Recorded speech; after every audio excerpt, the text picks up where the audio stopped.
ጌታችንና መድኃኒታችን ኢየሱስ ክርስቶስ ሲወለድ ሰብአ ሰገል ልዩ ልዩ ስጦታዎችን ይዘው በኮከብ ተመርተው ወደ ቤተልሔም እንደመጡ በዛም ተገኝተው ለተወለደው ሕፃን ሰግደው ወርቅ ዕጣንና ከርቤን እንደሰጡት በማጠየቅ ሕፃናቱ ጭውውት አቅርበዋል።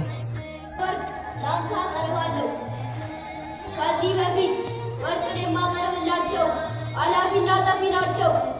አንተ ግን መቼም የማታልፍ ንጹሕ የሆነው ነው ወርቅ ባህሪ። እኔም ለአንተ ለታላቁ ንጉሥ እነሆ የከበረውን ዕጣን ይዤ ቀርቤያለሁ። በፊትህም እሰግዳለሁ። ከዚህ በፊት ዕጣን የማቀርብላቸው አላፊ ጠፊ ፍጡራን ናቸው። አንተ ግን የሁሉ ፈጣሪ ነህ። እኔም ለነገሥታት ንጉሥ ለገዢዎች ገዢ ከርቤን አቀርባለሁ። ከዚህ በፊት ከርቤን የምሰጣቸው ኃላፊ ጠፊ ናቸው። አንተ ግን ያለህና ዘላለም የምትኖር ነህ። ከርቤም የተሰበረውን ይጠግናል፣ የተለያዩንም አንድ ያደርጋል። ከማኅበረ መላእክት የተለየውን አዳምን አንድ ታደርግ ዘንድ ወደዚህ ምድር መጥተሃልና ተወልደህልናልና። ስሜ በአምላክ ዳኛቸው ይባላል። ድራማው ላይ የምሰራው የፐርሺያ ንጉሥ ሜልኩ ነው። ስሜ ዛብሎን አጎስ ይባላል። ድራማው ላይ የምሰራው የኢትዮጵያው ንጉሥ በዳዲስፋን ነው። ስሜ ዳግም ታፈሰ ይባላል። ድራማው ላይ የህንድ ንጉሥ ማንቱ ሲማር ሆኜ ነው የምሰራው። ሶስታችንም ከአንድ ደብር የመጣን ሲሆን ከመካነ ሰማዕት ቅዱስ ቂርቆስ ወልደ ሰንበት ትምህርት ቤት ነው እና ደግሞ የድራማው ጭብጥ ለማሳሰብ የፈለገው የሰብአ ሰገልን ከተለያየ ሀገር መጥተው ለጌታችን መስገድ እንዲሁም በኮከብ መመራታቸውን ለመግለጽ መሆኑ ነው። ለሕፃናቱ መንፈሳዊ እድገት የሚያግዝ የጨዋታ መርሃ ግብርም ተዘጋጅቶ ነበር። ልጆች ጊዜውን የዋጀ የትምህርት አሰጣጥ መኖር አለበት ብሎ ስለታሰበ በዛሬው ቀን የምናዘጋጀው ልጆች በጨዋታ መልክ መንፈሳዊ እውቀቶችን የሚያገኙበት ይሄ ቁጭ ብለው ከሚማሩት ትምህርት በተጓዳኝ ደግሞ ጨዋታዎችን እየተጫወቱ አይረሱትም። በጌም በግጥም በተለያዩ በጨዋታ የሚነገራቸውን ነገር በደንብ የሚያዝ እንትን አላቸው እና ቤተክርስቲያን ጊዜውን ወይም ዘመኑን የዋጀ አገልግሎት እንደምታካሂድ በደንብ እንድናሳይም እንዳያችሁትም በጨዋታው ብዙ መንፈሳዊ ጨዋታዎች ናቸው። በደንብ እንትን ይሉታል ውስጣቸው በደንብ የሚቀር እንትን ነው። በዛ ላይ ደግሞ ልጆች ታለንታቸውን የሚያሳዩበት ወይም ደግሞ ያላቸውን ክህሎት የሚያዳብሩበት ነው። ለምሳሌ የጭቃ ማብካቱ ላይ ካያችሁ የተለያየ ቅርጽ የሚሰሩ ልጆችን አይተናል እና የነገ እንትናቸውንም ክህሎታቸውንም በዛው ያውቁበታል። በአመት ሁለቴ ለህፃናት የጨዋታ ፕሮግራም እናዘጋጃለን። ይሄው የሚያጠቃለው ቤተክርስቲያን በተወሰነ ነገር ውስጥ የተጠበበች ሳይሆን በሁሉም ምሉ እንደሆነች መጫወትም ልጆች እንደሚያስፈልጋቸው ስለምናስብ የተለያዩ ጨዋታዎችን በማዘጋጀት በአመት ሁለቴ የአመቱ መጨረሻና ሁለተኛ ደግሞ በጌታችን ልደት ላይ እናዘጋጃለን። ጨዋታዎቹ የተለያዩ አይነት ይዘቶች ሲኖራቸው ጠቅላላ ጨዋታዎቹ የወጡት ከመጽሐፍ ቅዱስ ነው።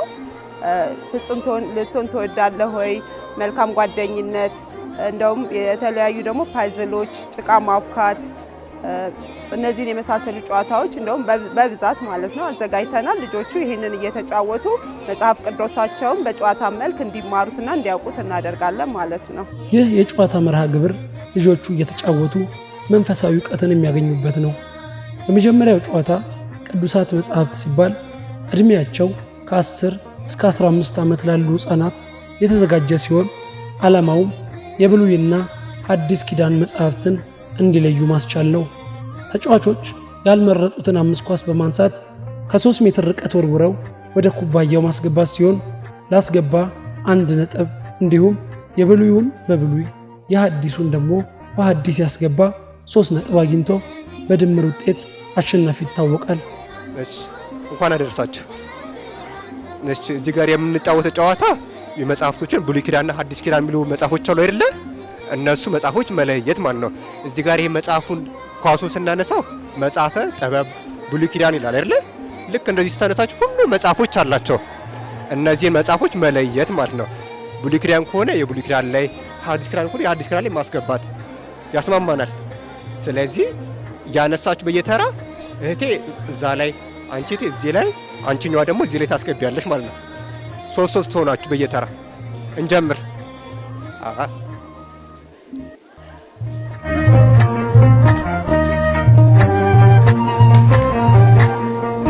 እያነበባችሁ ነው አይደለ?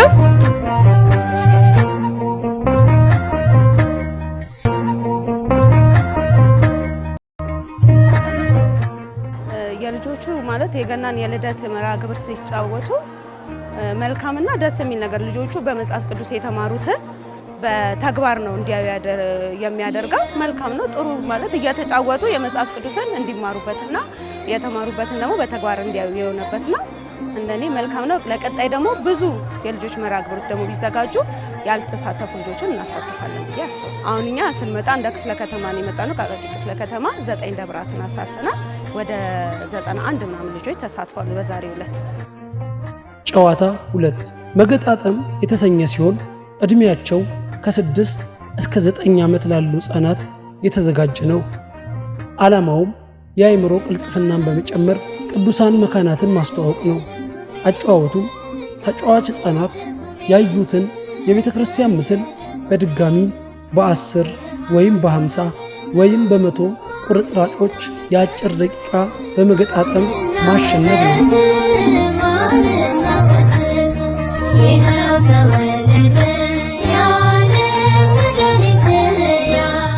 ሌላኛው የመገጣጠም ጨዋታ ደግሞ ፊደላትን እንዲለዩና ቃላት እንዲመሰረቱ የሚያስችል ነው።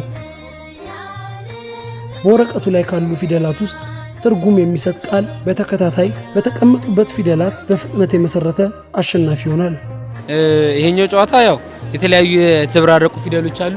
ከነዚህ ውስጥ ቅዱሳን መላእክትን ሊሆን ይችላል፣ ቅዱሳን ሰዎችን ሊሆን ይችላል፣ ወይም ደግሞ አጠቃላይ በቤተክርስቲያናችን አካባቢ የምንጠቀማቸው የተለያዩ ቅዱሳት ስሞችን ለይቶ የማውጣት እንትኖች ናቸው። ያው ልጆቹ አሪፍ በሆነ መንገድ ሰርተው። ሌላኛው ጨዋታ ከእንስሳት ዓለም የተሰኘ ሲሆን እድሜያቸው ከ7 እስከ 10 ላሉ ህፃናት የተዘጋጀ ነው። ዓላማውም ስለ የሚበሉና የማይበሉ እንስሳት ማስተማር ነው። ተወዳዳሪው ህፃን እንስሳቱን በስም የመለየት ሥራ ከሰራ በኋላ የሚበሉትን በአንደኛው የማይበሉትን ደግሞ በሌላኛው ካርቶን በመለየት በትክክል ያስቀመጠ አሸናፊ ይሆናል። የተለያዩ መንፈሳዊ ጨዋታዎችን ህፃናት እየተጫወቱ ነው። ከዚህ በፊት እኛም አዘጋጅተነው ነበረ።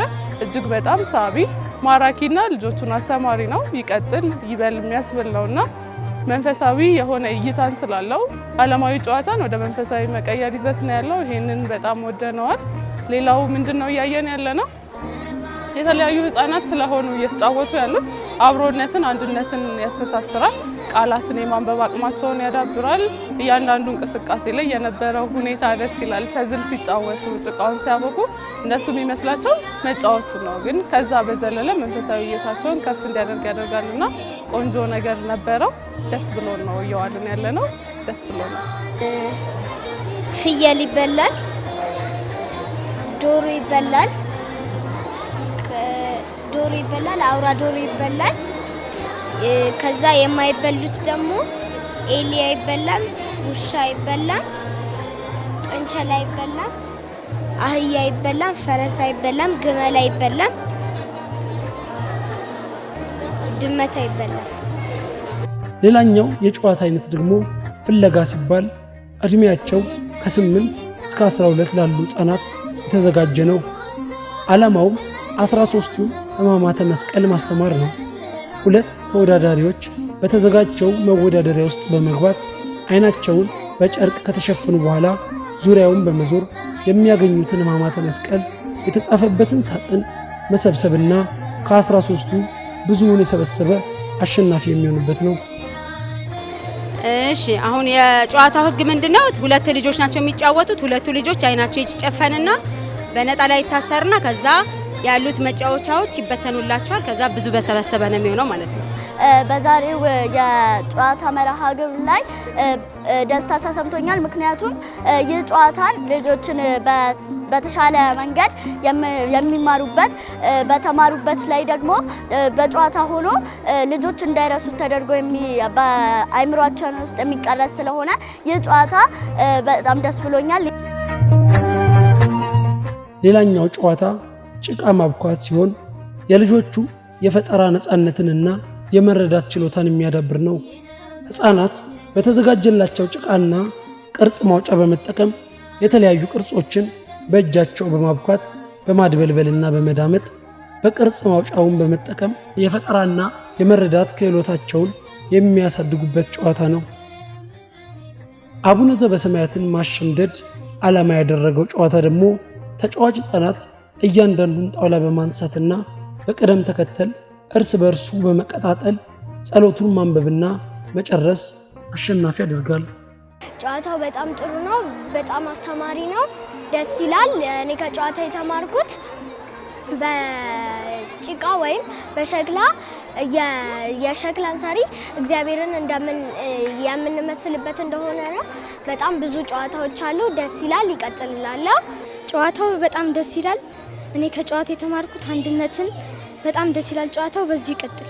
እሺ፣ አሁን እዚህ ጋር የምናየው ጨዋታ አቡነ ዘበሰማያትን የሚለውን ነው። የአቡነ ዘበሰማያትን ከመጀመሪያው ጀምሮ እስከ በሰላም ቅዱስ ገብርኤል መጨረሻ ሳሊነነ መጨረሻ ድረስ በቅደም ተከተል ነው የሚደረድሩት። ስንደረድር አቡነ ዘበሰማያት ይላል።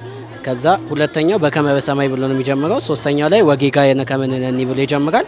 አራተኛው አላድነነ ብሎ ይጀምራል። ከዛ በሰላም ቅዱስ ገብርኤል መልአክ፣ ከዛ እግዚአብሔር ጸባዖት ተፈሥሒ ፍሥሕት መጨረሻ። የመንፈስ ፍሬዎች ደግሞ የመንፈስ ፍሬንና የሥጋ ሥራን ለይቶ ለማወቅ የሚረዳ ሲሆን ተጫዋቾች ሕፃናት ተራ በተራ በመሆን የመንፈስ ሥራዎች ላይ ብቻ በማረፍ 9ኙን የመንፈስ ፍሬዎች ማዳረስ የጨዋታው አሸናፊ ያደርጋል። የመንፈስ ፍሬዎች የሚባሉት ላይ እየለያችሁ ነው የምትቆሙት። የመንፈስ ፍሬዎች እሺ። ከዛ ውጪ ከቆማችሁ ከጨዋታው ውጪ ትሆናላችሁ ማለት ነው። 1 2 3 ስለዚህ እሷ አሸናፊ ሆናለች ማለት ነው። ቀጣይ እንግዲህ ያው የዛሬው ቀን ያው ሕፃናትን በመንፈሳዊ ጨዋታዎች በማድረግ የማስተማር መርሃ ግብር ነው።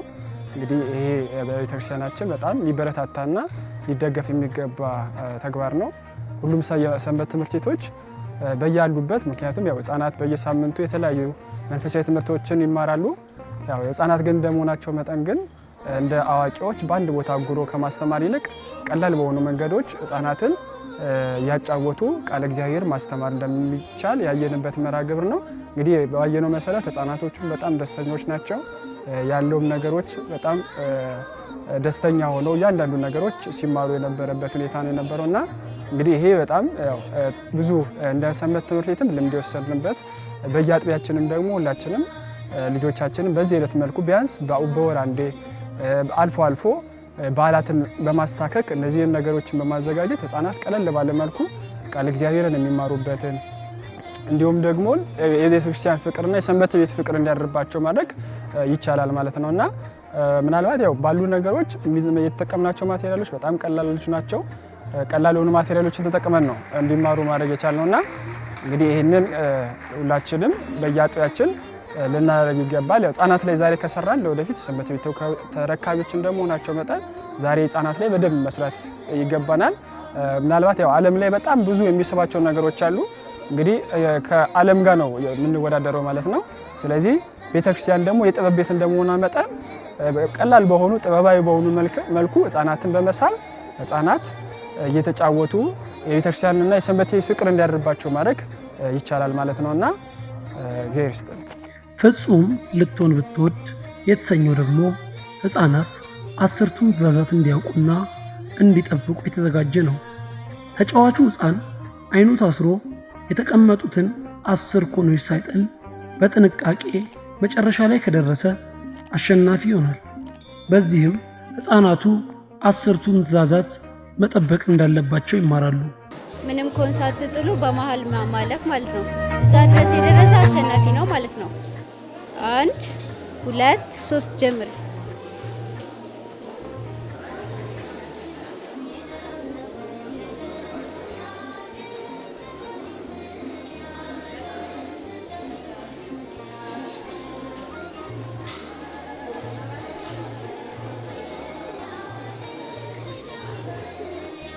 ሌላው አስራት በኩራት የተሰኘ ጨዋታ ሲሆን እድሜያቸው ከ10 እስከ 15 ያሉ ሕፃናት የተዘጋጀ ሲሆን ሕፃናት ከምናገኘው ገቢ ወይም ገንዘብ ወይም ደሞዝ ለቤተ ክርስቲያን አስራት ማውጣት እንዳለብን እንዲያውቁ የሚያስችል ነው። በወረቀት ከተዘጋጁ ብሮች መርጠው እንዲወስዱ ከተደረገ በኋላ 1/10ኛውን ወይም አስራቱን እንዲያወጡ ማድረግ ነው። ይህንን በትክክል ያደረገም አሸናፊ ይሆናል። አሁን ማን ያስጫወተው? እኔ። ሀሳቡ ገብቷችኋል? ገብቷችኋል አይደል? ምን አልከኝ? ከ10ሩ ስንት ነው የእግዚአብሔር? አስራት በኩራት ማውጣት ነው። እሺ 10 ብር አንድ። እሺ ከ10 ብር ስንት ነው? አንድ። ጎበዞች። አሁን ማን ነው ተረኛ የሚያወጣል ወይ ደግሞ የቀደመ?